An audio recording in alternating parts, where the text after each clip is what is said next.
Guys, we are live and we're early. Kind of. You messed up the time again. I didn't mess up the time. My computer, when I set the time, it reverts it to some crazy time, and if you don't catch it, it's not what you set it to.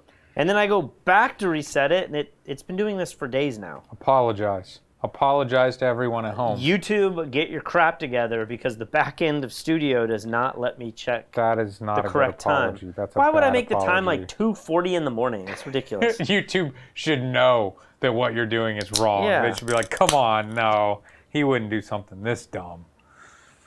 Ridiculous. Ridiculous. All right. First sip is always the best. Quickly look at these numbers. What you got? Little pamplemousse. Little pamplemousse. Let's go to camera 4 here. Make sure you're checking our What am I checking? our comments to make sure that everything's working properly. Oh, let me get on there. We could be in trouble right now and nothing's working. Coronavirus cases, 3.6 million, 252 deaths around the world. In the United States, 1.2 million and 69,000 deaths. We have blown past the 60,000 number. Now, yesterday we should have seen a massive spike on the death chart that we did not see. So I'm expecting to see it today, and it's lower than ever. Wow, that's encouraging. And I don't know what the heck these are. I've not seen this before. I don't like this worldometer. This is confusing me. You don't like the lines? No, like what the heck's going on here? But don't you remember there was news articles, we put it in the video yesterday, and these articles said that we had the highest death rate so far. We did. 2,900 deaths. And when I look at the last few days, we're not even close to these numbers. So what is going on? They got to them. They got to worldometers. Who? You know who. The lizard people? The conspiracy people. And they were like, look, you can't be posting those accurate numbers anymore. Yeah. So. All right. Where do you want to begin? I saw you added some videos, maybe some links. I've got some links from CNN pulled up here as well. Wherever you want to go first. I mean, I titled this video something about American companies start going bankrupt. Yeah. Did you hear that J.Crew? I heard They announced they were thinking of going bankrupt as early as this last weekend, and then Monday, boom, they did it. How can they be considering it and not do it? Like, why would they even say that unless they were totally serious about doing it? I mean, I don't know the PR world out there, you know, why you have to make it look one way or another. Now, to be fair, I think J.Crew was struggling financially anyway, but many companies are just so heavily leveraged. It seems like, I mean, everyone I talk to is like, you got to borrow as much money as possible, man. These interest rates are so low. You'd be foolish not to borrow as much money as possible. So it just seems like the way that we've been running businesses. Well, before we get into it, do you want to play the clip? Sure. Let me pull it up. Yeah, run the camera. Clothing retailer J.Crew officially files for bankruptcy. Tell me more about this, Lauren. First major retailer to file for bankruptcy during coronavirus. Won't be the last, but it happened over the weekend. J.Crew swapped debt, about $1.7 billion for equity. They have $400 million now where they can remain open, where they do decide to open in some states, and their online operations. And they have to get through bankruptcy by September 11th. So in the fall, what is it going to look like when you look at the retail environment with the pictures that Grady just showed us? How much of the economy is going to open up, and how comfortable are people going to be to shop? But J.Crew had problems before coronavirus, exacerbated during the virus. I get people not being the best with makeup and stuff, but if you're on TV... Well, maybe she gets a pass because she's at home. She's in front of her own green screen. No, she's in the studio. That is better lighting than any one of these people has in their home. Mm-hmm. She's in the studio right now, and it's like, I guess it's the Trump fad, where you have the like neon orange face and then the white neck. Maybe the neon green is reflecting up and it's making it look unnatural, but I thought it looked strange. It's a little strange. So, you know, they're the first ones to go, but like we were just saying before the video, so many people are over leveraged, and this feels like it could just be the beginning, especially for places that have retail space like that. Now, maybe we are a little out of touch because we're here in Puerto Rico. Maybe when you go to big cities, maybe when you go back to Charleston, maybe King Street's open. Maybe all of these businesses are looking a lot more normal, and we might look and say, hey, why is everyone not social distancing? But I have to believe the majority of, especially malls, shopping malls, they're not at the same business they were. Even if they open, they're not going to have the same amount of customers for the rest of this year. So for a number of reasons. One, people are scared of coronavirus. Then two, people have been unemployed. Yeah. They don't have money to go buy J. Crew. They're going to Old Navy. And I mean, maybe Walmart. You talked about weeks ago, there was somebody on one of these money shows talking about how all he wanted to do was short commercial real estate. Yep. And commercial real estate is extremely slow moving. It's kind of like the housing market versus, the stock market. It's so slow, the housing market, to do things because, it's like millions of people buying hugely expensive things. Commercial real estate is even more expensive, and the buildings are much larger. And when somebody moves into one of those places, they're usually there for a long, long time.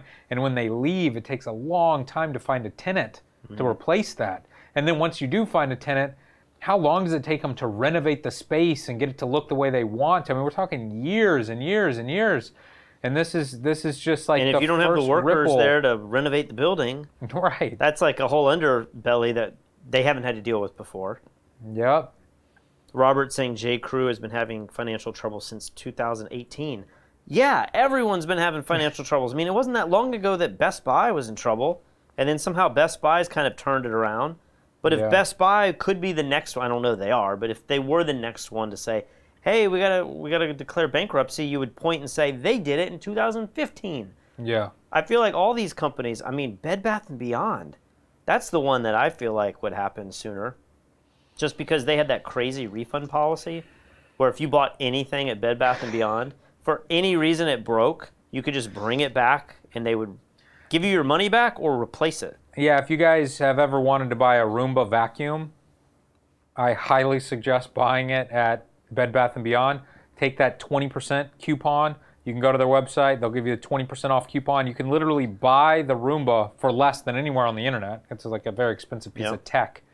And then it will inevitably break in a year or two, and you just go back and then just give you a new one. I've probably had Bed Bath & Beyond give me 8 Roombas in my life. Wow. I've had a Roomba for like 15 years, and they run every night. Yeah. And so when it breaks, I just go back to Bed Bath & Beyond and they just hand me another one. I did that with the Dyson wireless vacuum cleaner. And for some reason, the really expensive one, the battery, like they make it to where the battery doesn't leave. So you have to just plug it into the wall. It'd be nice if you had like 3 batteries. But inevitably, that thing will break. But it's a really convenient vacuum. And go back to Bed Bath & Beyond, they just replace it.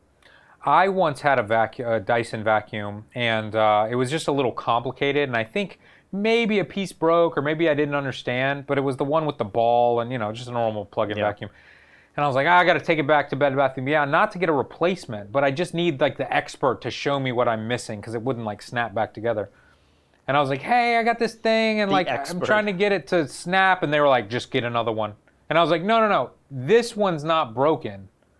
I just don't understand how this mechanism works. Sir, just get another one. That's what the expert who made $15 an hour was saying. I mean, they're more of a vacuum expert than I am. James Harrelson says the Lucky Devil Lounge Strip Club offers drive-through dances during pandemics in Portland, Oregon. For the win. # for the win. Wait, drive-through dances? Well, do you remember we did a whole drive up the 101, and when we got to like Portland and Seattle, we would see these really weird coffee shops up there. I've never seen them anywhere else in the country. And it would be these little coffee huts. And we went up to one, and the girl is like half naked in like the skimpiest bikini, and it was like a thing in the Northwest. Yeah, like 5 a.m. We were there. You could go there at any time. Yeah, but like we got there when it was opening. I think we were getting ready for Captain Craig. It was that same trip. You might be right. And I was like, I got to get coffee, man. Just pull over here. Look, there's a coffee shop. And we pull into this place, and it was like a drive-through, but it was like a like a tool shack. It was the tiniest little building. And the yeah. girl comes up and just like, "Hey, hon, how can I help you?" And I'm like, "What Wasn't is this in like a going gas on?" station parking lot? It was just on the side of the road in like a normal shopping center. I thought it was in a gas station parking lot. Might have been a gas station parking lot. Either way, like I'm sure people will know what that. Like we looked it up. Why are there naked girls selling coffee? And they're like, It's a oh, thing. that's a this. It's called that. And there's a bunch of them. I don't know. Well, have you seen like, Starbucks logo? Yeah. There's like some picture. If you just look up like vulgar or funny Starbucks logo, there's like a picture you can never unsee. And it looks similar to the girls that are wearing nothing at these other coffee shops. It's the one where Yeah. well, that's what the original logo was. Was it? No, Yes. that was like a All meme or right, something. now we're looking it up. Now I'm looking it up. You got me on a tangent now. Looks like we're sponsored by Bed Bath & Beyond. No, the hints we just gave you, the little tips that we just gave you, life hacks, will cause Bed Bath & Beyond to go bankrupt. The other one that has it is Costco. We buy luggage at Costco because our luggage breaks every couple years, and you just take the luggage right back to Costco, and they're like, oh. That's it?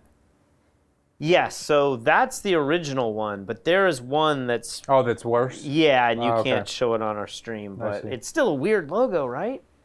Maybe Yeah, it's that's weird. maybe like from Starbucks came these other coffee shops because they were like, we can't dress like that anymore at Starbucks, so we're gonna keep our own thing going. All right. Yesterday, we had an argument about, living your life versus staying inside and living in fear for potentially the next 2 years, waiting for a vaccine to come out. And I was just saying that I think based on my age and my health and the statistical numbers, I don't think it's unreasonable for me to just get back, me personally, I'm not saying everyone, but me personally, to just get back to living my life and not worry about catching it. And in fact, when and if I do catch it, it would just be a relief for me. And, I'll get through it and then I don't ever have to worry about it again, whereas you might postpone it and you'll just worry about it for years and then you're probably going to catch it anyway. Well, I saw this interesting clip on CNN here, and it's a pretty short clip, so I'll just play it, and you can tell me what you think of this. To visit Sweden now is to enter a strange land where people can just hang out together, seek shelter from the cold in cozy restaurants, go for a drink or a coffee. I mean, it's been crowded all over, all the bars and restaurants and so on. You can shop for fashion Have you and seen the beauty interview with products, the haircut or lady? even allow a hairdresser to invade your personal space. Sooner or later I will get corona, I think. So, You've accepted that will happen. yeah. And in the meantime, it's important to look good. Yeah, you're right. That That's sums you. up the authorities' Yeah, approach that's me here. without the hair. Like COVID-19 is I going to be don't around have for a while, hair and society that I must can go enjoy getting my hair cut. But I mean, that was an older woman. She She should be the should most be fearful. living in fear. I'm 36 years old. I'm in peak physical condition. I mean, look at that. Look at that. You see that? I mean, That's it looks like someone who that's hasn't worked fighting out off in a while. corona right Yeah. there. So If you say so. So if that woman can go about living her life and no one's calling her selfish and a murderer and ignorant and all this, like how is that going on in Sweden? Yet you soy boys are over here trying to shame me. I don't know. I mean, it doesn't make sense to me. Maybe something different's going on in Sweden. Maybe their immigration and their travel's different. I don't know what to make of it. I have a feeling that Sweden will probably lock down, though, soon and say, hey, none of the rest of the world can come into what we've created. So when you get infected... I don't think so. They're going to have immunity before anyone. So they'll be like, bring it on. Maybe that's true. Maybe their economy is going to do really well because everyone's going to Sweden after all of this. Yeah, I mean, they're going to be ahead of us in terms of that immunity. So, Bikini baristas. bikini baristas. That's what it is. There you go. They're saying you're not in peak condition. You've had too many of these Nutter Butters. Dude, Nutter Butters are full of protein, and peanuts are a superfood. So, trust me, I'm going to be fine. Here's another interesting article. This is a new model that has come out that says 134,000 deaths You know, we're obviously we're at 70,000 right now. So even this seems like you know, realistic. Yeah, it's not that big of a deal to double where we're already at in the grand scheme of things. Now, I don't know. 3,000 daily deaths. Okay, so this is projecting 3,000 deaths per day by June 1st. So basically, again, I'm a little confused with the death numbers because we were supposed to have hit a 3,000 death day just the other day, but when I look at the numbers, it's not showing that. So I don't fully understand what's going on here. Hold on this. So they're having states down here: Florida, Colorado, Indiana, Nebraska, and South Carolina have eased restrictions. I saw something. I still read the South Carolina subreddit or the Charleston subreddit, and somebody posted an article. I don't think I've talked about this before on the show, but somebody posted an article where there are these study groups that are looking at social media postings and how close the postings are, and they're trying to figure out where outbreaks could happen based on people congregating. And Charleston was in like the top 2 or 3 cities in America where they said that most people are not following any kind of social distancing because I guess they can see like Instagram and tweets and stuff being posted like from the same restaurants and bars and parks and that sort of thing. It's probably all the people crossing the bridge. They could just see bloop, bloop, bloop, bloop, bloop. Interesting. I don't know why that would be. I mean, Charleston doesn't have a huge public transportation system or anything like that, but maybe it's just all those southern boys going out to the shooting range. Z23 Studios gave us $10, very generous, and says, did you guys see the coronavirus explained on Netflix? Only 1 episode in, I assume, but it is worth it. Lee needs to do the Nutter Butter Challenge. It's Chubby Bunny, but with the cookies.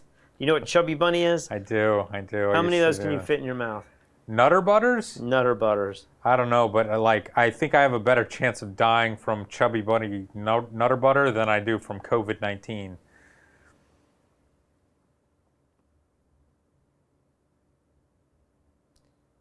This guy, Nestor, he's the guy from Puerto Rico that's always on our channel. He says, meet Kevin's YouTube channel. Leaked government emails on stimulus money were being lied to.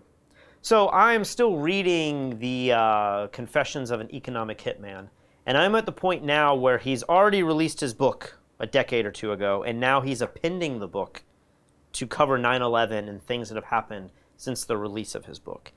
And the chapter I read today while I was on a hike, I actually left the house today, got a little bit of sun. It was 90 degrees outside. That was pretty miserable. I complained you guys, the whole time. you were too slow. Went out at 11. It was. You got to go at like 7. Yeah, well, I don't wake up that early. Yeah. But the chapter that I got to, he is now talking to somebody who's read his book, and this guy works for, he's kind of an economic hitman in the bank. Okay. Right? And he's basically saying, what you have done by getting all these countries to make these deals with the United States and put these countries in permanent debt with the United States, that's one thing. But what the banks are doing is way more powerful in persuading people to do the outcomes that they want. And basically what he was saying, this guy who works for the banks was saying, the guy who wrote the book, he was saying that it's in the American interest to get everybody to get as indebted as possible, for everyone to buy the car they can't afford. He was saying when people came to his bank to try to get loans for a house, it used to be the policy. Now, this might have been before the 2008 crisis, but in the 2000s, he was trying to always upsell people to buy homes that were, if you wanted a $300,000 home, they would try to say, you know what, you should go for the $500,000 home because down the road it'll be worth $1 million. And I know it's a bigger mortgage, but if you just tighten your belt, you'll be able to pay it. You'll do fine. And so it's this idea we kind of started the show off with. You should get indebted as much as you can. Like, take on as much debt, as much risk, live above your means, live paycheck to paycheck, buy the new car every couple years, take the trips, do all of this stuff that a lot of the rest of the world doesn't subscribe to. America is such a consumeristic. But what was his point? Was he just saying it's good for the economy when everybody's buying stuff? Well, it's good for the big corporations and stuff, but it's basically a way to keep us, control us. If you if you realize, like, hey, I think he used a doctor example. He said something like, if you want to go out and change the world because you feel like certain people are oppressed in America, you'll go to school and you'll get that master's degree and you'll say, I'm going to go out there and make a difference. But you know what happens? You realize there's no money in that field, and I have $100,000 in school debt now.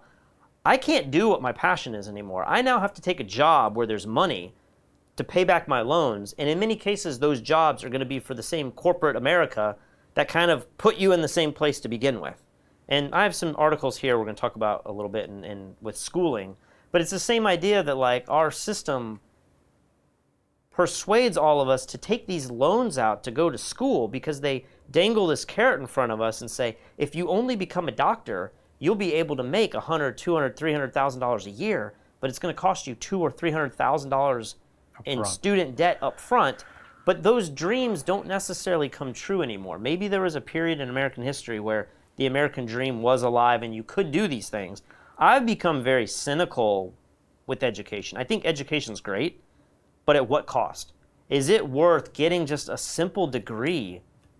Name a degree. You get a degree in sociology and it costs you $80,000?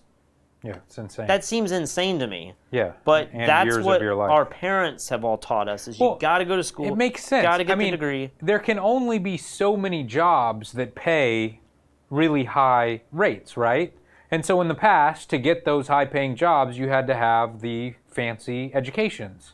But then once the government just said, hey, no matter how poor these people are and no matter what crappy degree they want to get, we guarantee their loan. We guarantee that that money is going to come back to the bank. So give every person who wants a student loan, no matter what, a student loan. So guess what? Everybody just goes to school and gets these crappy degrees now. And because everybody's got one, the value goes down. It's just not impressive to employers anymore. But it's also a lot easier for our government, not to make this all about conspiracy of our government trying to hold us down, but it's a lot easier for our government to control people when you have $100,000 in debt.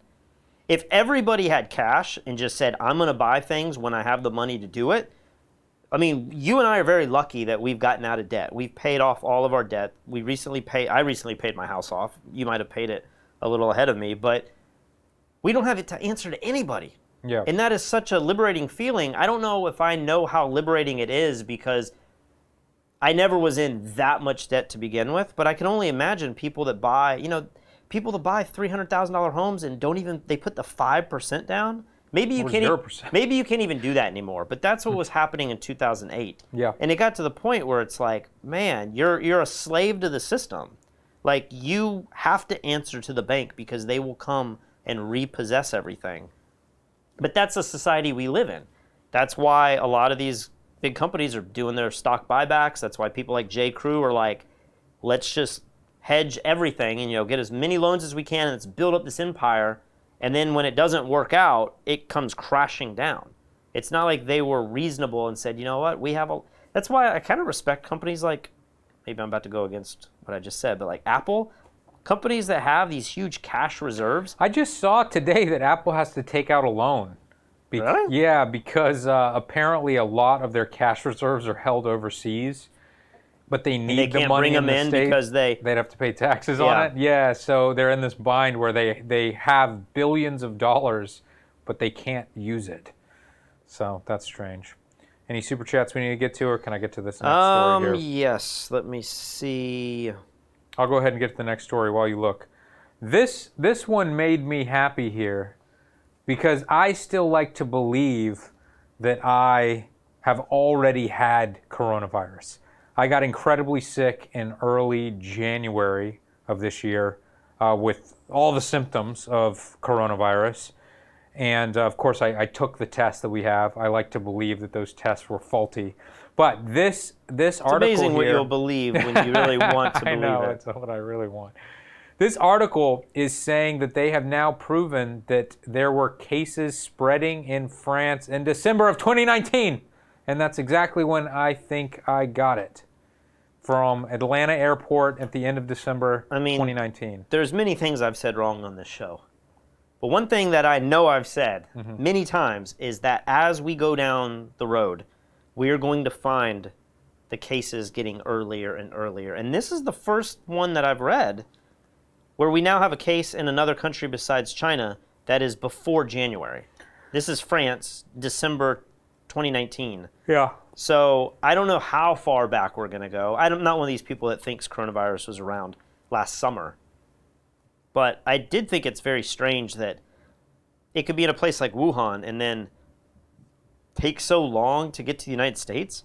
Yeah. Take so long to get to France. You would think any of these big cities, would have cases of it.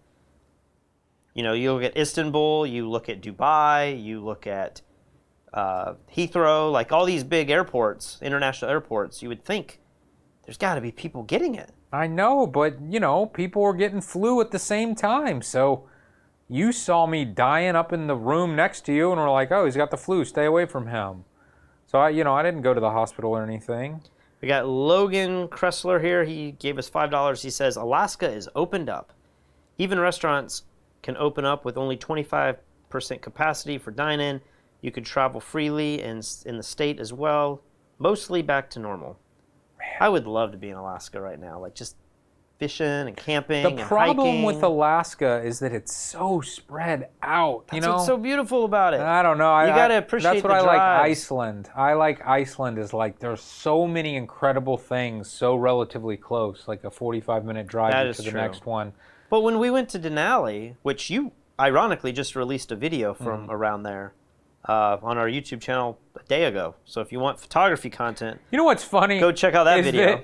I've released 2 photography videos. They have been doing worse than our coronavirus videos. Our coronavirus videos have not been doing well, but they've been getting around 15,000 views. Yeah. Well, the photo video got under 10,000. So it's like, what the hell? What do you people want from me? Well, what I was going to say is, I just like when you're in the middle of nowhere. And when we did that drive, I think I had a truck and maybe you had a rental truck, and we did separate drives because I think I met you up there. I mean, I was going like 100 miles an hour on the roads, and like it just felt like freedom. Yeah. When I'm in Alaska, and I grew up there as a kid, but going back to Alaska, I just feel like it's so beautiful. The air is so clean. The nature. I mean, I don't know how much we saw together. Like I had higher expectations, but you can just see bears and moose and sheep and whales. Like it's incredible. Eagles. It's like the best wildlife in America. I'm convinced, and so. I would love to be back up there, and 25% capacity, I mean, at times, depending on where you're at, that's the normal capacity. Now, if you're in Denali, it's like full of tourists and tourism, Not right now. But I bet you could go to one of those luxury hotels and it'd be private just for you. Brian White just gave us $10. Darren Hall gave us $10. Thank you, Darren Hall gave us another $2. He just gave us 10 and then 2 for no reason? He had no comment? Yeah, just giving us money. Oh, well, thank you very much. That's incredibly kind. Doctor here. Guess how in debt he is. Please tell me what doctorate degree you have, because, I mean, you may have, like, some brain surgeon thing where you've done multiple specialties, but... You want me to guess the number? Yeah. I mean, I listen to Dave Ramsey all the time, and people are calling in, and they're like $500,000 or $1 million in debt. I'm just going to assume he's like $300,000 in debt. I don't know. $400,000 in debt. That's... Insanity. I was just talking to a friend today, and they were going to vet school. And, they got 4 years of that, and then they might do another year after that. And I was like, what did you make as a vet? Like $200,000? And they were like, start at 70. 70,000 for a vet? Veterinary school is the hardest school to get into. That's the most challenging one because I think so many people want to do it. I always heard veterinary school and like dentistry was hard, and within dentistry, orthodontics was like the top one. So explain this to me, P. Hall. If that is the case, why doesn't a private veterinary school just open up? And they will fill in the supply for the demand that already exists. Why doesn't a school open that's a dentist school and a vet school, and that's all they do? Oh, because there's probably so many laws about that. I bet you, like South Carolina, MUSC, they're the only school that would be allowed in there, and they want the class sizes small because they don't want people dropping out. And there's all this politics that goes on between these schools. It's not as easy as what you're saying. There's a demand for it, and it costs so much. So why doesn't another school just open up? Yeah. I mean, there's so many regulations and accreditation that you have to have, and you got to pass the boards, and like there's a whole political system that goes in behind it. I mean, but all of that stuff exists for all colleges. They all have to pass all the tests and get accredited and blah, blah, blah, blah, blah. So just add a dental program to your school. Yeah, I don't know. This is how I'm going to get rich, Patrick. No, and you know what? I mean, you can't have this I will idea. have- I will have I'm an- starting my own university. I'll have an answer for you later, but Fine, you have that answer for me. I just can't think of it right now. All right, next video up. Elon Musk is selling his home. Are you a buyer?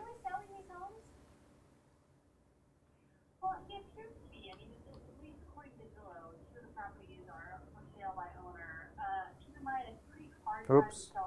Sorry, guys, I cut off the audio. Largely under here. lockdown. There we go. Not a lot of people are out and about looking at houses. But, I mean, I think he is trying to, make good on his tweet, which is that he's, I guess downsizing his fairly vast carbon footprint here. And these aren't cheap homes, right? We're talking about a $30 million mansion, a $9.5 million ranch-style home. How does this fit into the larger picture of, we never know for sure what's going on inside Elon's head, but how does this connect to the, saying his stock is overvalued, being concerned about, the shutdown of his factory, considering that the coronavirus panic is overblown?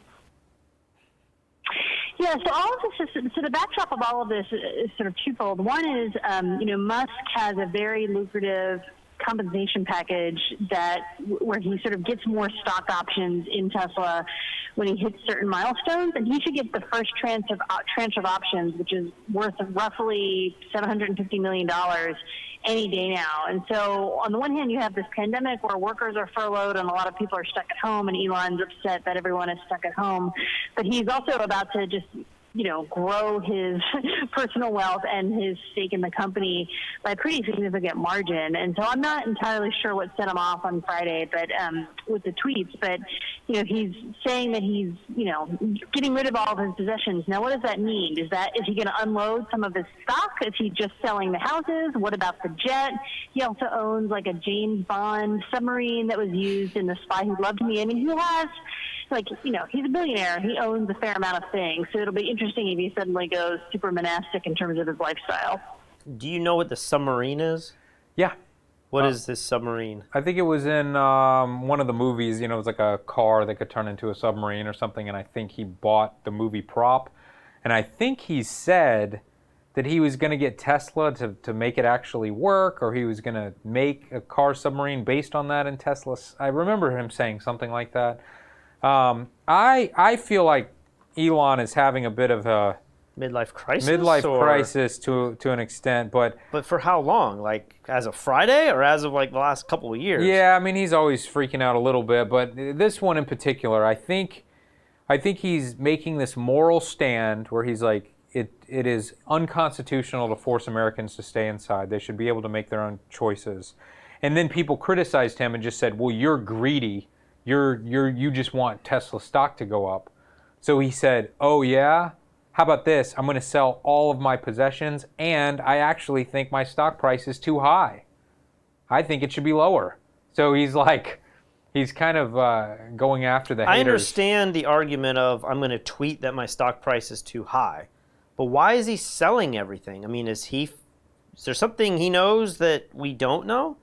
Does he feel like the whole housing market and like the world is going to change? I don't think he cares at all. Like, dude, he's a billionaire. I He guess doesn't care. $30 million home is nothing when you have $1 billion. Yeah, I don't think he cares about that. I think, I don't know. He said the other night that he got in an argument with his pregnant girlfriend or something. I think he had a kid today. Really? Yeah, I think they gave birth. Wow. She gave birth. Jebus03 says, guys, you got to check out the Project Veritas video on COVID. It gives super interesting insight. Also, Patrick, Mike's hair will never be back in style. So somebody posted a photo of, I think Mike posted something of some mugs or something he was thinking of making for his blog. Talking about Mike Kelly. Mike Kelly. And somebody posted a picture of you drinking like Mike's tears Yeah. And they were like, when will this mug be in stock? Yeah. And I made a joke about when will Mike's Beatles haircut be back in stock? Super inside thing. And then here somebody saw this random comment. The photo world is very small and connected. You seen these Project Veritas videos? He's the guy who's like always getting people undercover, and they like say, you know, it's like the Russia collusions and Nothing Burger, or he gets like the Sanders campaign managers who are like racist, and it's like very political, and it's Maybe? not always totally honest because maybe you I can have cut seen up this anything guy. to say. Okay, yeah, I'd love to watch that. Apparently he has one on COVID-19. Darren Hall is back with $10, says, meant to include this in the other super chat. I think the 3,000 deaths was over a 24-hour period spanning a couple days. It's not how 24 hours works. It's like they were like, where did the most people die? Okay, let's start at 1 p.m. this day and end at 1 p.m. the next day. So the rest of his messages. So it won't show up on any particular day.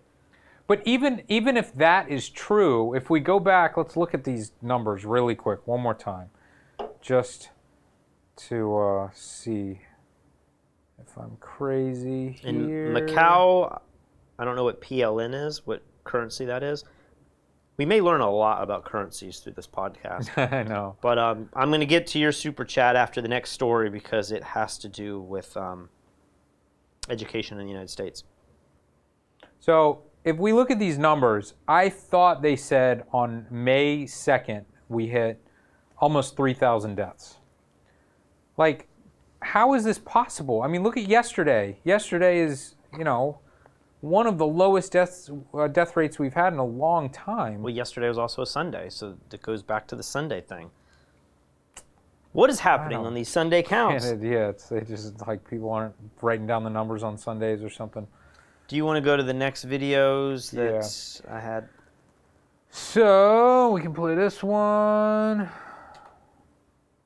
University and the University of California Systems are both being sued, accused of refusing to refund unused portions of campus fees amid the ongoing coronavirus pandemic. The class action lawsuits were filed on behalf of all people who paid fees for the spring 2020 academic semester or quarter at any of the CSU or UC campuses. A CSU spokesperson says the university continued to fulfill its mission of providing instruction and services to students once the governor's orders went into place, including counseling, advising, and telehealth medical care. The university says interim refund policies enacted last month would help provide refunds for various categories of fees the university determined were unearned by the campus. Katie John. All right, what did you say you want me to play the next one? You can just play the next one too. They're related. Let's do it. Do it live. We'll do it live. I want to make an intro video where we start with Antoinette, that. this lawsuit was filed last week in U.S. District Court with the students alleging that the online education they're receiving is inferior. Now, Northeastern University shut down their campus on March 12th as COVID-19 spread throughout Massachusetts. The Herald reports that the lead plaintiff in the lawsuit is a graduate student named Manny Chung, who is getting a master's in counseling psychology. Chung says his degree requires face-to-face in-person interaction. Writing instruction supplied substantially or entirely online has been recognized as pedagogically inferior by inter alia, the Commission on Accreditation of the American Psychological Association. Chong's attorney claimed pedagogically. What is that word? I've never heard of anything like that in my life. Northeastern breached its contract when students agreed to accept full responsibility to pay for education services, a term the plaintiffs claim is undefined in the agreement. Now, Northeastern is just the latest university to be sued by students since the pandemic. Last week, Boston University students sued, claiming they want reimbursement for their tuition as well as housing. We're live in Boston. Matt Reed, WCVB News Center 5. So, I don't know. We have Macau here saying, do you guys know Professor Scott Galloway podcast? He has many interesting thoughts on post-corona education in the United States. I'm not familiar with Scott Galloway, so I don't know what his podcast is about. But it's ironic you said that because I wanted to talk about education. We kind of ranted about that a little bit earlier in the show. Yeah. What do you think is going to happen? Like all of these schools, I mean, they have massive campuses. They have these huge buildings. I have to imagine the schooling world has gotten incredibly expensive and bloated, And now you're not able to go back to school. We talked to the guys from Sweden, who everyone's doing online schooling. Kristen, my fiance, is actually doing online classes through Northwestern. Oh, really? Or Northwestern, Northeastern. I get them confused. Okay. I don't remember which one that one. A northern school. That one, Northeastern in Boston. Okay. So there's this idea that if you've paid all this money for room and board and meal plans and stuff, you should absolutely get refunded for that, right? If you're not using it? It seems like it to me. It seems like I mean, we have like an athletic club that we're members of here.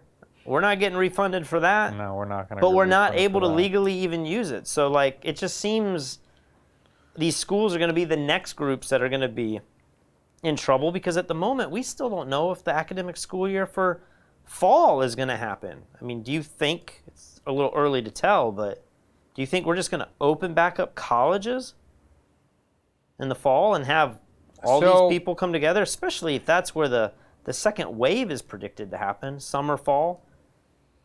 Schools start back when? August, September? I never know, but yeah, something like that. I was talking with a family member today, and we were kind of talking about what we think is going to happen in the future.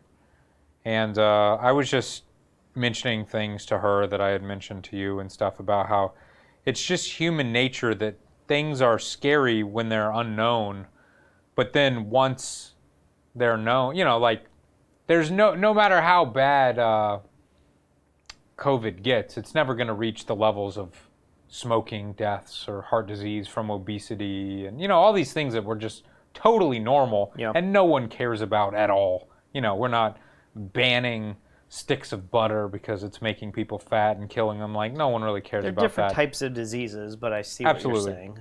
But my point, and you know, I talked about how my aunt died of swine flu a few years ago. I didn't even know. Nobody blamed it on swine flu because swine flu had been around for a while, and it was like, no, she died because she was old and frail, not because of swine flu. So I just said, I think that's going to happen with this. Before the vaccine comes out, this will become normal to us. Just like that woman in Sweden who was at risk. Her life was definitely more at risk than ours. But she was like, yeah, I'm probably going to get it. But I can't stop living, right? I just got to... Well, was there a fear when we were in college, or maybe it was like after we were in college, of the spinal meningitis?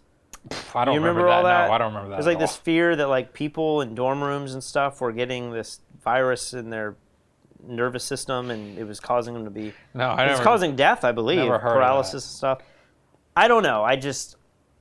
I'm really curious to see what happens with the healthcare or with the education stuff, because schooling is so expensive. And the second case that we showed, you know, I like to argue that maybe with education online it could be better. You can absorb more. You don't have to wait on the slowest people in your class. You don't have to waste time going to class.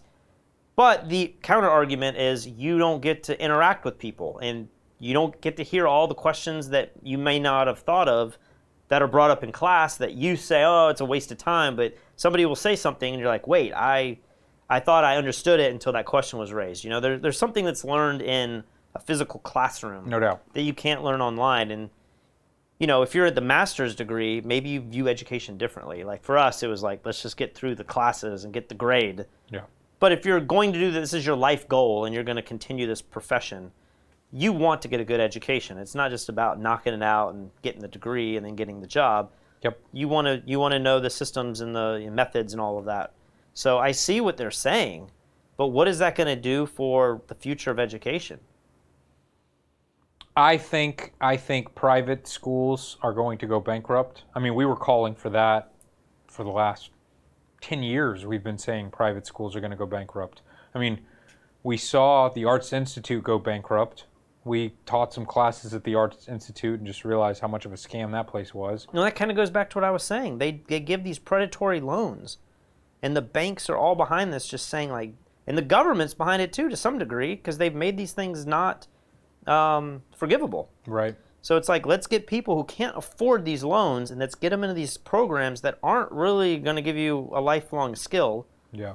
And, you know, I think the Art Institute was one of those first places that made sense. But I'm talking about some of these bigger schools. I mean, I went to a pretty good school in Birmingham, and It was expensive. It's very expensive now, but you see all the buildings that they have in the, the textbooks.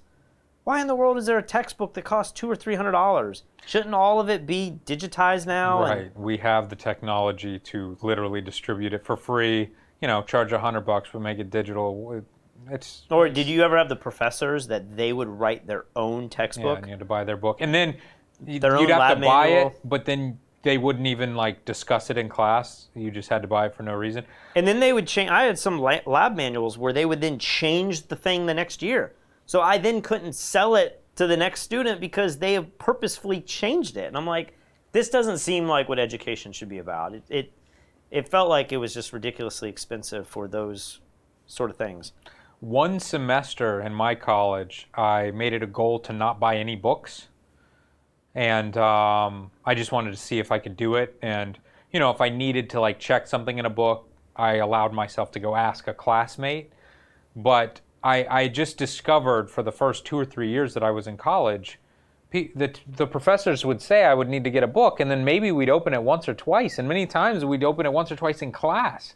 And we'd never open it outside of class. A lot of times if you just pay attention in class, you don't even have to open the book. And so I went an entire semester and didn't buy a single book. You didn't, but there's Audible now. I just told Kristen, I was like, you have to read this book in a week, which seems very hard for me to do. Yeah. I found it on Audible, and I was like, just listen to it. Yeah. Double speed. Yeah. I think single speed is still faster than I read. Certainly. Well, because I'll start daydreaming about crazy stuff, and then it's like I've read a whole page and I have to start back over again. So Audible's been great. She was actually reading the book while listening to Audible. I'm like... That would probably be the best. That's the most level she's of smarter focus. than me at times. I think she's smarter than all of us in this house. They say we didn't go to Homer, so going to Alaska doesn't count. I wanted to go to Homer. Homer's like the halibut capital of the world.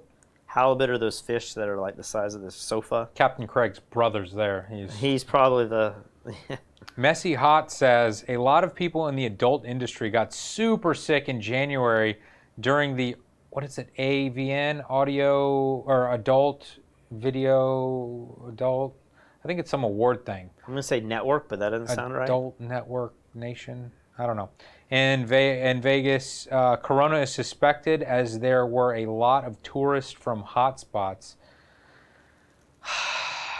Man, I still love dreaming that I had the COVID. Oh, I thought you were going to say something else. If You're I dreaming you're at the AVN Awards. No. If I go back to the States soon, I might try to get one of those nose tests. Yeah. To see if... Isn't that only for if you have an active case? I think you need a correct IgN or whatever it is, the immunoglobulin, the antibody test, whatever. That's the blood one? The one that we did here. That's the one that you All need. well, I want to try another one of those from a different manufacturer. I think you should do the swab, even. No, I've seen You should videos do the butt of that. one, too, and do the throat one. And, butt one. Yeah, the butt test. That's the only way to know, because, it's in the colon, that diarrhea. You got to find out if you had it and you're passing it through. I read an interesting article, and I don't know if I meant to put this in one of our podcasts a few days ago, but it was basically saying that some countries are now testing their water treatment plants. And they think that because coronavirus does infect the intestines and is part of the digestive tract, it's only showing up 5 to 10%. It's a small amount. I don't know if my toilet paper conspiracy holds up after all. But it is held up in this way. Governments are saying, in other countries, they're saying we can actually look for the virus, and it'll probably be dead, but there's a way to find the virus in water treatment plants from sewage. And they can see where if a certain threshold breaks, they, in theory, think that they can predict a lot of cases are about to happen because of the water coming out of the toilets. Oh, that's funny. I saw clever. some article that people were using. This was maybe a month ago, maybe a few weeks ago, and it was basically saying that because the virus can be found in feces, and feces is eventually making it to the ocean, that surfing was not safe because there's coronavirus in the ocean. So people were like, you see, that's why you're not allowed to go to the beach. That's ridiculous. Because it's like the idea that, and you had that video where when you cough in a very controlled environment, it can stay suspended and travel across the room. But the second you get outside, the wind is blowing, stuff disperses so quickly. It's like if you smoked a cigarette outside on our patio, how far would you have to be before you can't even smell the cigarette? Probably. I don't know. You go to a restaurant outside, and even with the smoking section, I'm like, man, I don't like those people smoking near me. So if you could imagine, all those little smoke particles are coronavirus particles. Maybe it's But there's possible. also studies that say that you need to contract enough of them. Right. It's the idea that if you're in the front lines every day, you're at a much higher risk. One, because you're coming in contact with more people who have coronavirus, but you're also coming in contact with more coronavirus. Yeah. And so the idea is maybe a dentist has a lower risk factor because they're in the mouth so short, and then they're not there treating the same patient for days. That's a and good point. days. That's a good point. Now, again, I don't know, the studies aren't like totally concrete, but that's kind of the theory at the moment. Is there any other articles or anything that you wanted to discuss? I don't know. Did I have any other thing on the videos? Let's see here. Did you put links in here? J. Crew files for bankruptcy. I did. All of the links for everything I reference is in the description of this video once it goes live. China initially hid outbreak to hoard medical supplies. What? Who says that? Oh, well, that's in the video. You have more videos to watch then. So what are you saying? I need to click on this link and No, watch you need to go video? back down to the folder that's got the videos that I have. I thought we queued up. watched everything. You would have thought wrong. I did everything. Oh no! I accept your apology. I saved it and it didn't get in there. You could go to that link if you wanted. Apology. I mean, just tell me what it says. You don't have to watch it. Basically, the Department of Homeland Security has come out and said that not only has China lied about knowing more about this virus than what they let on, but that there's evidence that factories were building up more masks and the PPE, the personal protection equipment, and they were not shipping it out to other countries, that they were hoarding all of these medical supplies knowing how bad the system was going to be. Are you really opening another one? Is the one upstairs open? Yeah, I just don't have that one available The right now. sponsors are angry? Yeah. I'll have one. I think I'm more than that. These are going to become like disgusting because I'm always going to remember this with the lockdown, and I'm going to say, man. Maybe this is the last time we'll eat Nutter Butters. Nutter Butters. So there's a case being built against China every day. We're just hearing the United States case against China. I'm sure other countries are trying to piece it together. Okay. I think in yesterday's video, Australia's prime minister was coming out and being like, hold on, wait a minute, it's not China's fault necessarily. We don't know with Trump. He's kind of this wild factor. Trump already didn't like China because of all the trade wars and all that sort of stuff. But now the Department of Homeland Security is saying that medical supplies are being hoarded from the United States and other countries so that they could treat their own people. And, in some ways, I think that hoarding is not that bad. It's like if we have medical supply companies in America and we have a pandemic, I feel like maybe those companies should be supplying those resources to us first. That seems only right. But when you hide the information and you act like it's not a big deal because you're secretly preparing for the worst, then it's, doesn't it seem like the World Health Organization should have known more than they did? Yeah. And this video didn't make it either. Patrick, you failed today. I don't know that there's that much to talk about here. Airline stocks tumble as Warren Buffett sells all of his positions. And what did he sell his positions in? Just American Airlines, right? Or was it all airlines? I thought it was all airlines. No way, really? I thought it was he does not see any, growth in those. Wow. Yeah, and did you see what they did today? Yeah, it wasn't that bad. Love's, it was down 10%. Southwest is down 5%. Most of them were down 6 to 10%. Some of them, you got to open a different app to see after hours. Delta is down 6.5%. I mean, that's not that bad for what's been going on recently. I think they're going up and down over 10% all the time. American Airlines down 7.7%. I mean, come on, it's not that bad. It's still not as low as its bottom a few weeks ago. So, and after hours, it's up 2.5%. So, what do you think is going to happen to like your Spirits and your Ryanairs and your budget? I don't know. They could be small and nimble enough that maybe they survive, and the bigger companies have to downsize so much. I'm not exactly sure. You do that sure. Chubby Bunny right now? You gonna do it? Let's go for it. Our readers. I can't do it. Somebody donates $30. Chubby Bunny happens right Fine. here. If we donate that, I will. I mean, I'm gonna vomit. Hey, that's another $30. So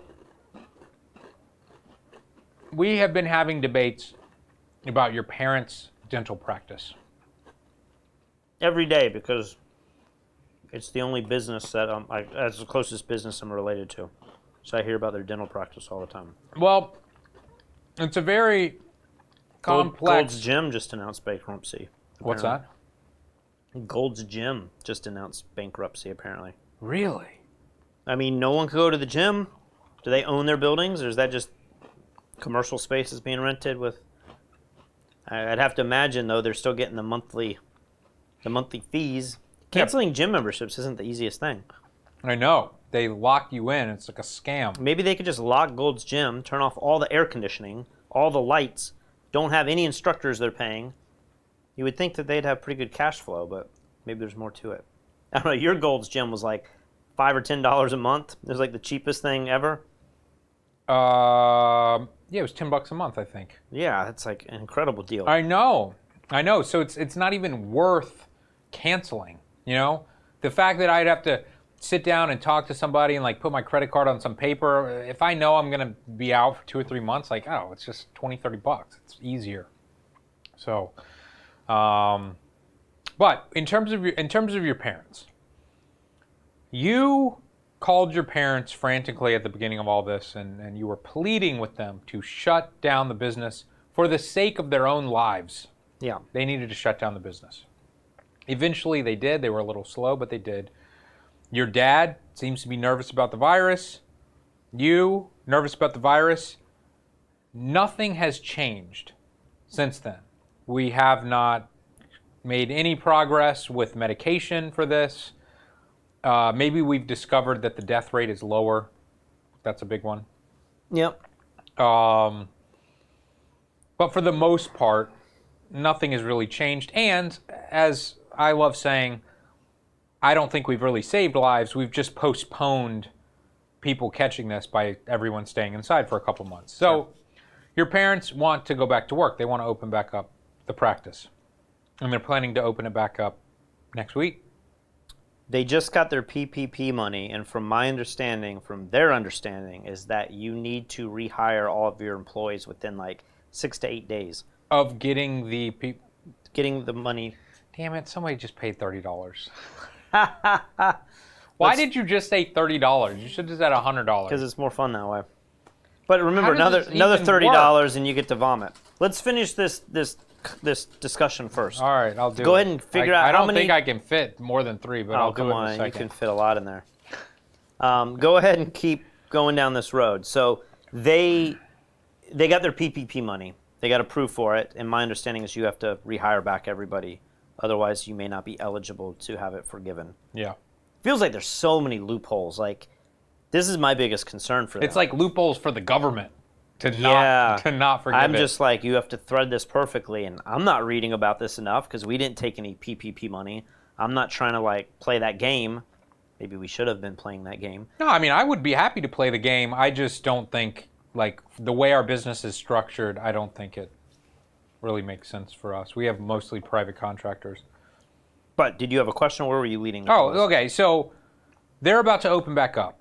Nothing has really changed, though. Yeah. So from a health standpoint, what is their position and what is your position? Why were you afraid for their life back then, but now you're like, fine, go back to work? Oh, I'm still worried because my parents have, everybody at that age has an underlying condition. They're in their 70s?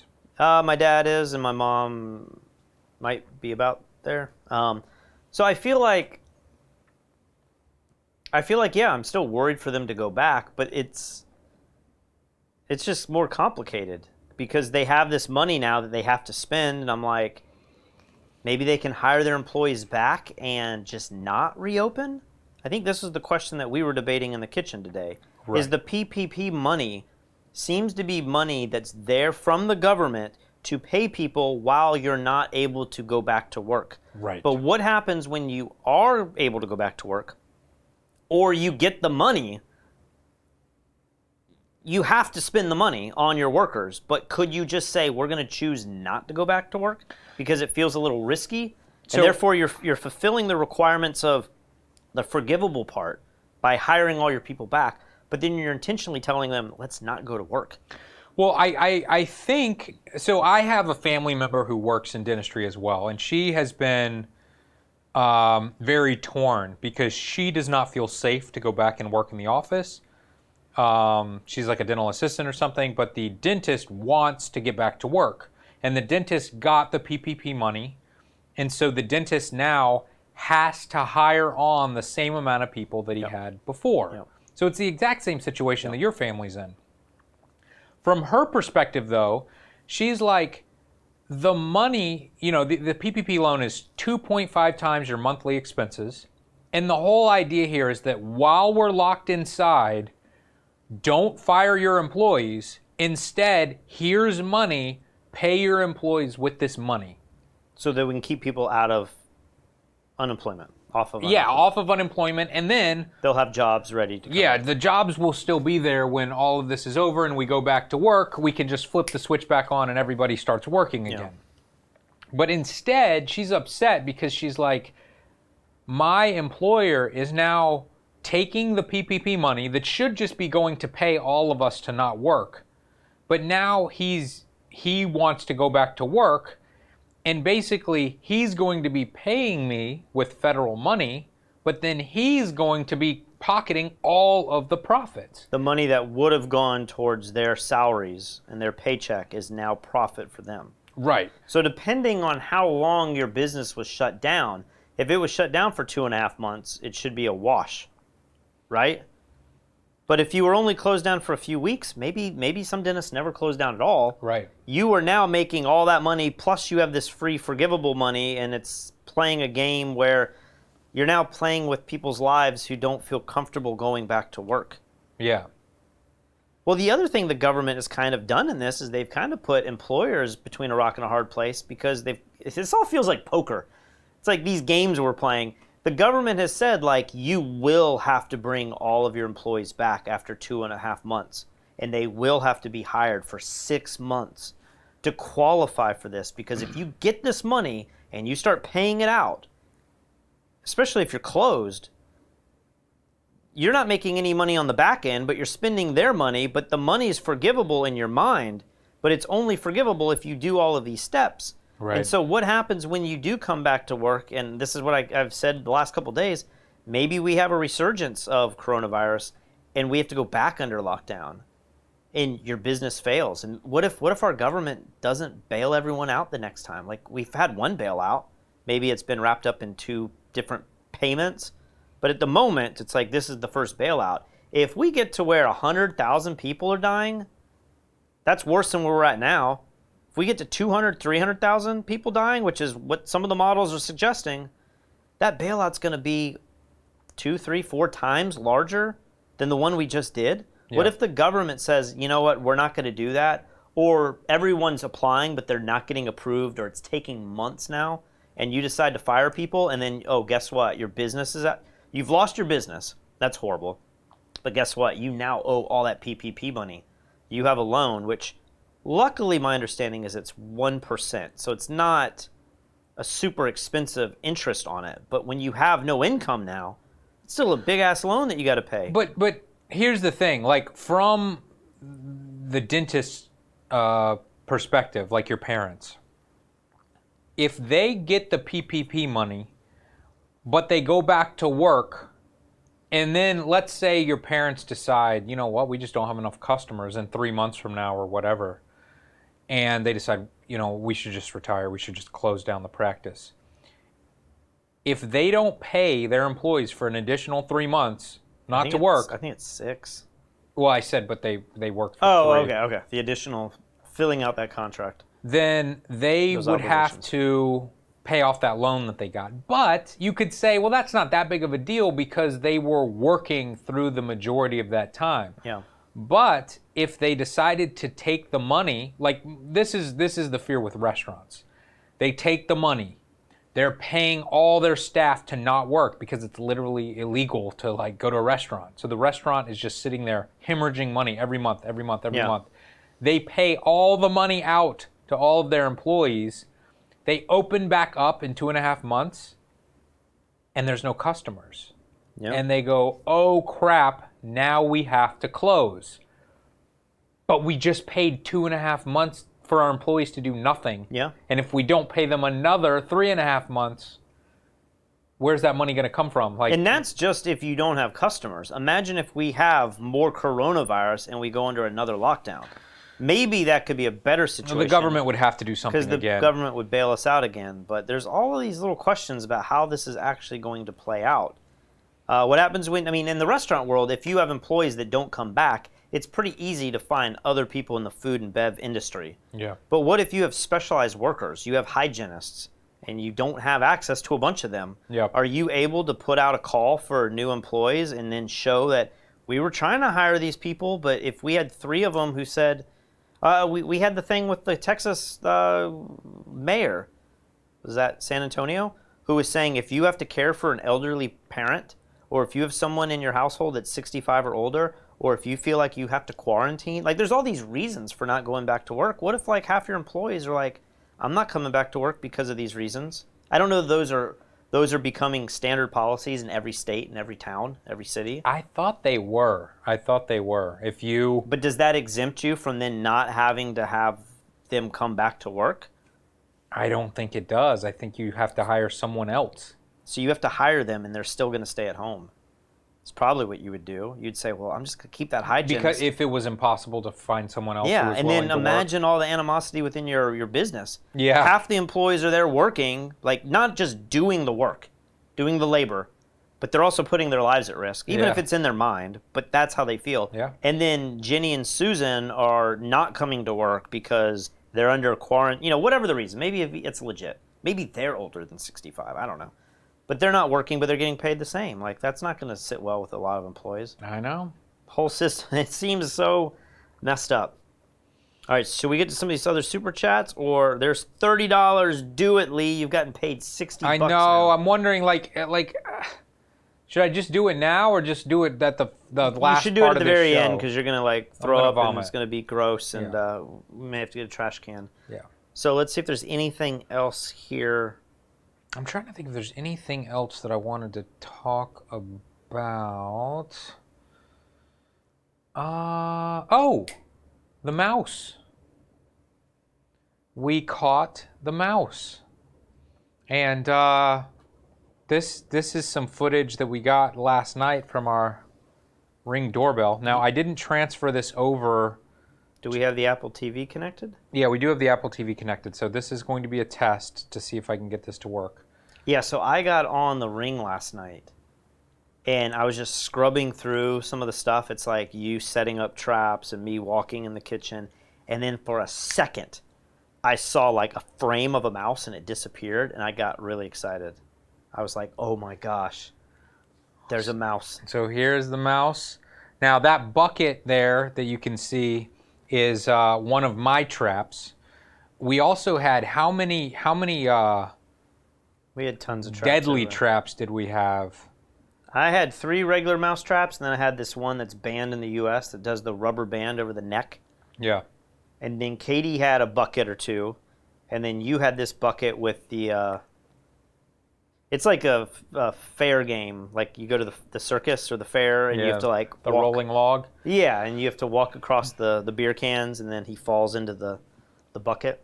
So we wake up this morning, and Patrick checks or what he thinks all of the traps.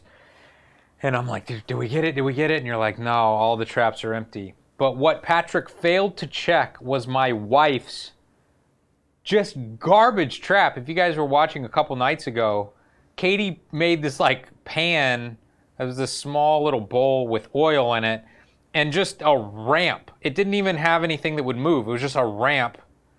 And it was supposed to fall in the oil and then not be able to move because the oil was too slippery.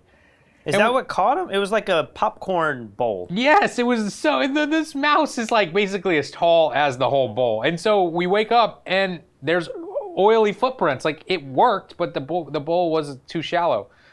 So this morning we wake up and we look, and Katie has caught this mouse in a bucket in her new trap. And her new trap was like a piece of cardboard with food on the end, and when the mouse walks out, the cardboard falls in the bucket. Like, I cannot believe that worked. I'm watching all these videos. I'm watching the Mink Man. I'm watching the Monday Mousetrap guy. Like, I'm learning everything about. I've got dowel rods and I'm drilling holes. It sounds like Katie needs to go on their show, be a guest. Exactly. Tell them what Katie is the only one capable of making these mousetraps. And I have video here. So she caught the mouse. I left the house on this hike this morning thinking we didn't catch anything because I checked all the traps. Actually, I don't think this is it. Let me look. I think this is it. So this is Katie releasing the mouse, and the mouse had been in soapy water all night long, so the mouse probably had a very hard night. The Katie was so happy. I mean, she was so upset every morning.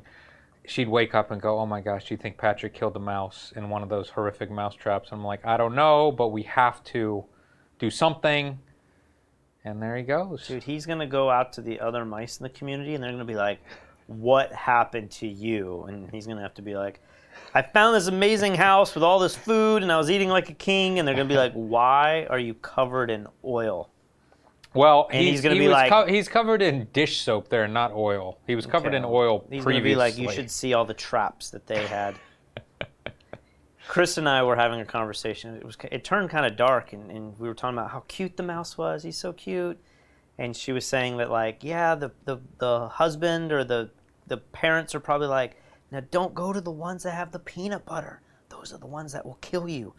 And then meanwhile, they're going into only eat the what was the chips that they had? What do you mean? Like the yucca chips is what he likes to eat. Yeah. So they're like, don't go to the peanut butter. That's where you'll die. Yeah. Just go to the yucca only. And then the yucca only has like the rubber band. And then they're like, no, we failed to tell them about that trap. Well, yeah, those people are super smart. They knew you liked the yucca chips. We used, like, we were able to look through all of our cabinets and see what the mouse was eating most of. And it loved these yucca chips. He ate a lot of I love the raisin oatmeal, like cinnamon raisin oatmeal. Yeah.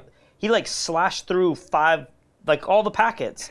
I don't know that he ate a lot of it, but it was enough to where I'm like, I got to throw all of these away now. Mike Kidwell says, for $5, people are just stupid. How many times do you have to tell them that UV rays kill viruses? The beach is probably the safest place on the planet. I agree. I think the point is that if you let everybody go to the beach, then everyone's go to the beach, and then to go to the beach, people need to gas up their cars, and then if you're going to go to the beach, you're going to go to the gas station and get the beer, and then you're touching and talking to people and sharing credit cards, and it's like, so I get it. Well, Steven says that the UV rays from the sun are insufficient to kill viruses according to tests. It's not a high enough concentration. Or maybe UV is filtered through our atmosphere or something, like if you produced a certain type of UV, which I think is what these powerful lights do that they put in operatory rooms, it's stronger and it's more concentrated. There's like A, B, and C UV rays. Maybe we only get the A and the B. And then if you put all the sunscreen on, like I have to do, that's probably protecting the virus too. I see somebody saying, Liam Patrick, have you seen the video of the murder hornet fighting the mouse? I have not seen that. I will look that up while Patrick finds another interesting comment.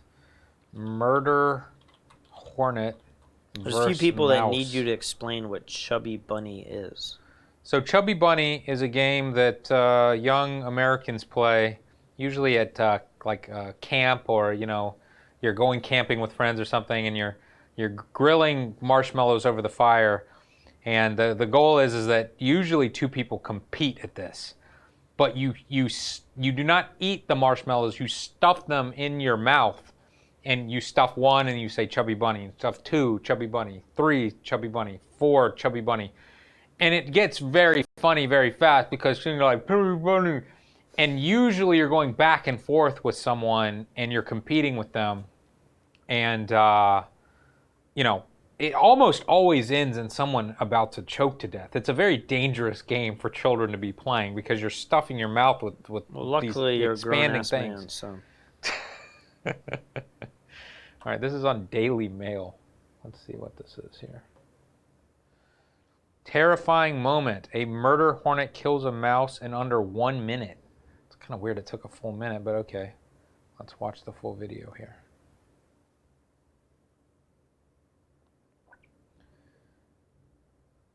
Skip ad. Oh my Man, that gosh. thing's huge. That is messed up. How is the bee gonna even eat this mouse though? Like, does he have the tools to get through? And I mean, look at that. Big.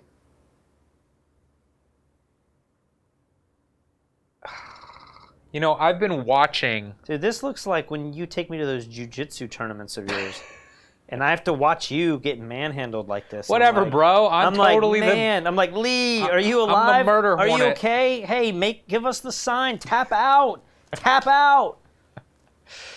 Crab. What is it? Is it called crabbing? Crab. That is a move. Shrimping. Shrimp. And then it's like, dude.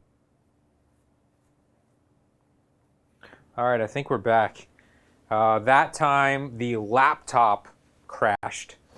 I think we've had 3 laptop crashes and 2 Blackmagic Mini crashes? Blackmagic Mini, ATEM Mini crashes. Uh-oh. Are we crashed again? No, I think we're working now. So insane. But I do have a bit of good news there. I have purchased an ATEM Mini Pro, and it is in the mail. I have a tracking number. I paid for 2-day shipping. I got it for retail price. Whoever that guy was who was trying to sell it to us for $700 or $900, screw you. Found it for $600. And the dream with this product is it streams itself. So the computer won't be a part of the equation. You don't have to use the computer anymore. So you just have this one device that does everything. That's the dream. Little Cucky says she saw an article titled Pandemic Wait, Poop. who? Little Cucky? It's Kuky. Okay. Says she found an article titled Pandemic Poop is a real thing and thought of me. Pandemic poop is a real thing, guys. There you go. Anything else we need to talk about, or is that the end of the show? Should I go ahead and do this Chubby Bunny and be done? We lost another subscriber. Unsubscribing until Corona is over. I'm done with these live streams on my feed. Nothing worse than having to just scroll a little past. It's so hard. No. And that guy has not clicked on the 2 photo videos I've made in the last few days because they have horrible statistics. All right, here we go. This is Chubby the end Bunny of the show. time. Chubby Bunny time. And these are bigger than you would think. Now, normally with the marshmallows, you stuff them in your mouth and you don't chew. Am I doing that, or am I chewing but not swallowing? I think you just put them all whole in your mouth. Okay. Let me get you a trash can because I see where this is going.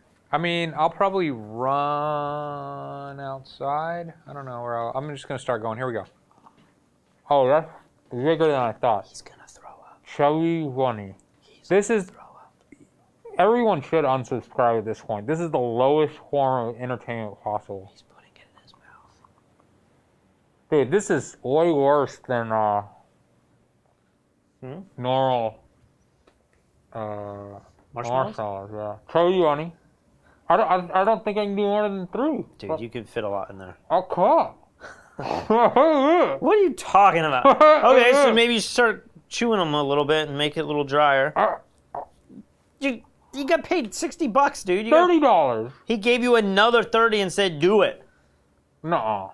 Yeah. Didn't he say, here's $30 for Chubby Bunny, and then he did a second one? I don't think so. That you saw Do It for $30 and knew that that's what it was? Yeah. I don't know. I think he's going to be disappointed. I'm disappointed. Like, these don't work. The whole point of Chubby Bunny is you stuff the marshmallows. Hey, when those waxing strips didn't work, I didn't say, man, look, they're coming off without pulling anything. You man up and do it. You should chew without swallowing and get at least 5 of those in there. I can't do that. So you got 1 in there, right? These are so big. Get another one in there. One. I get 2 more. I can't be full. Yeah, you can get 1 more. Get 1 more in there. It's full. It's totally full. It's not that full. It's 2 of these. This is the 3rd one. You just let the juice, the saliva get in there, and then you'll be able to get 1 more. But don't swallow, because I'm about to vomit. No, you got 1 more. You clearly. And then you got to say Chubby Bunny. Chubby Bunny. Yeah. That's the lamest Chubby Bunny ever. Can't believe people are putting up with this. I said it. I said it. Not satisfied until he chokes. I agree. We're getting robbed. Boo. Lee is fickle.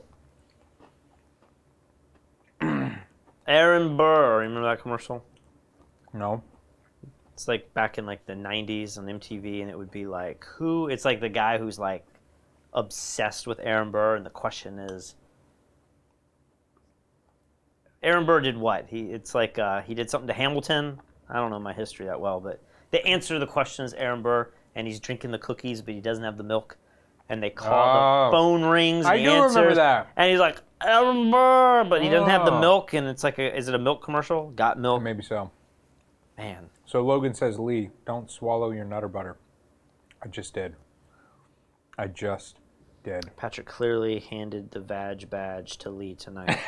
So from now on, Lee is the vag.